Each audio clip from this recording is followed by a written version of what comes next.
ఈ మధ్య సోషల్ మీడియాలో వినపడుతున్న ఒక మాట ఏంటంటే, బైబిల్ ఒక భూత పుస్తకం అని చెప్తా ఉన్నారు. ఒకసారి ఆలోచించండి. భూత పుస్తకం అయితే సెక్షువల్ డ్రైవ్ అనేది మనిషిలో క్రియేట్ అవ్వాలి. సెక్షువల్ స్టిమ్యులేషన్స్ ఉండాలి. నేను చాలా సంవత్సరాల నుంచి నా బైబిల్ చదువుతున్నాను గానీ, నాకెప్పుడు అలా అనిపియలేదు. కొంతమందిని అడిగాను, వారికి కూడా అలా అనిపియలేదు. దానికి బదులుగా ఆహ్, బైబిల్ చదువుతున్నప్పుడు నేనెంత దుర్మార్గమైనటువంటి హృదయాన్ని కలిగి ఉన్నానో నాకు అర్థమవుతూ వచ్చింది. దేవుడు ఎంత పరిశుద్ధుడో, నేనెంత పాపినో నాకు అర్థమవుతూ వచ్చింది. ఈ పుస్తకం నా జీవితాన్ని కాదు, నాలాగా చదివే ప్రతి ఒక్కరి జీవితాన్ని ఈ పుస్తకం మారుస్తూ వచ్చింది.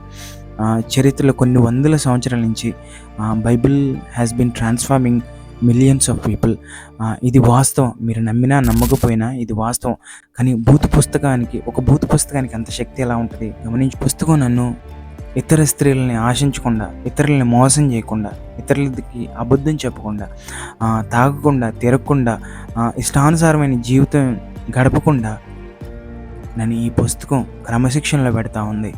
సో అలాంటప్పుడు ఈ పుస్తకం ఎలా భూత పుస్తకం అవుతుందండి? ఒకసారి ఆలోచించండి. ఇది వాస్తవం అనిపిస్తే మీరు ఒక లైక్ ఇవ్వండి. Thank you so much.